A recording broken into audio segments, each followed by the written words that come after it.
आज या ठिकाणी आपण सर्वजण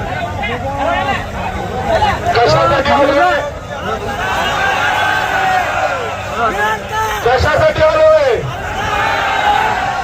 तुम्ही तुमच्या हक्कासाठी आलाय का नाही? इथं आमच्यासारखे आमदार येतील, भाषण करतील, भाषण करून निघून जातील. इथं अनेक शिक्षक आमदार आलेले आहेत, ते तुमच्या प्रश्नासाठी लढतायत. काही सत्तेत आहेत, काही विरोधात आहेत.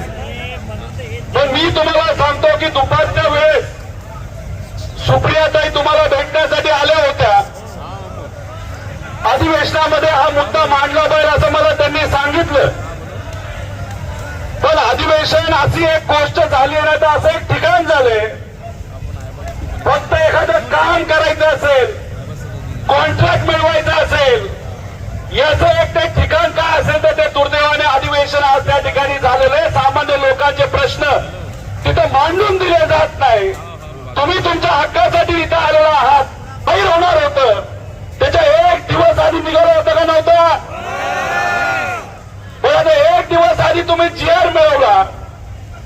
हे भोळे बाबडे आमचे जे शिक्षक आहेत, स्वतःच्या परिवाराचा स्वतःचा विचार न करता मुला मुलींचं भविष्य एक चांगल्या पद्धतीचं व्हावं यासाठी तुम्ही सर्वजण प्रामाणिकपणे काम करता. तुम्ही त्यांच्यावर विश्वास ठेवला आणि इलेक्शनच्या काळामध्ये डोळे झाकून फक्त जीआर काढला म्हणून तुम्ही या सरकारला पाठिंबा दिला.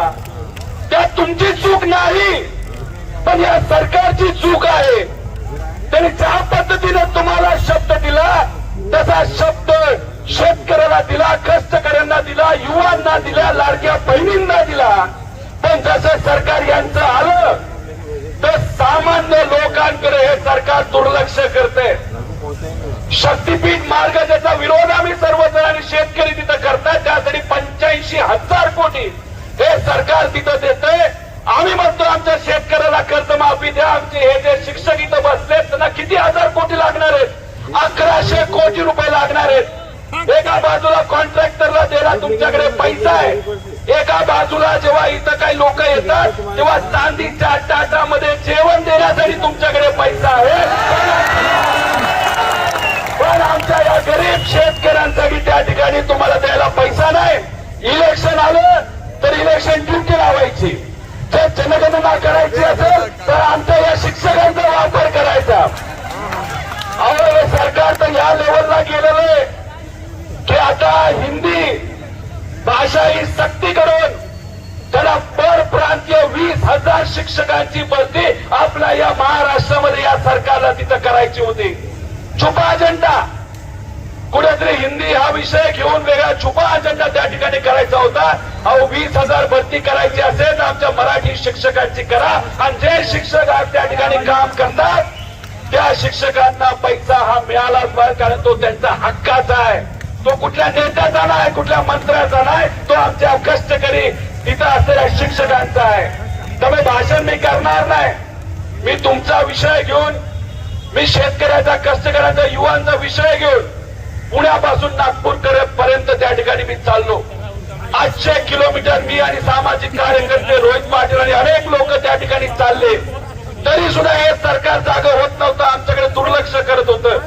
पण मी एक गोष्ट तुम्हाला सांगतो, त्या आंदोलनाकडनं मी शिकलोय. तुम्ही इथं आलात का नाही आलात? मी भाषण आता करणार नाही. मला माहित नाही इथं टायमिंग बिमिंग काय आहे. पण जोपर्यंत सरकारमधला एखादा नेता मंत्री इथं येत नाही आणि जोपर्यंत तुमच्या सगळ्यांच्या मागण्या पूर्ण होत नाही, जोपर्यंत तुम्ही इथं बसणार तोपर्यंत हा कार्यकर्ता पण तुमचा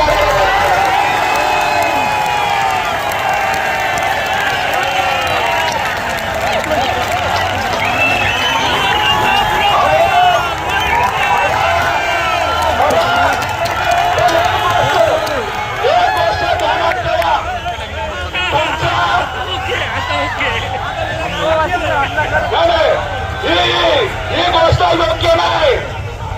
महाराष्ट्राचा शिक्षक तुम आगे बढ़ो, हम तुम्हारे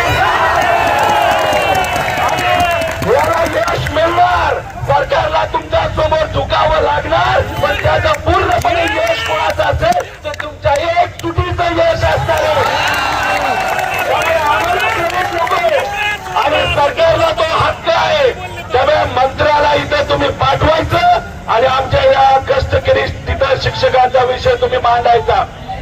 फक्त एक विनंती सरकारला करतो, इथं टायमिंग काहीतरी आहे आम्हाला कळतंय.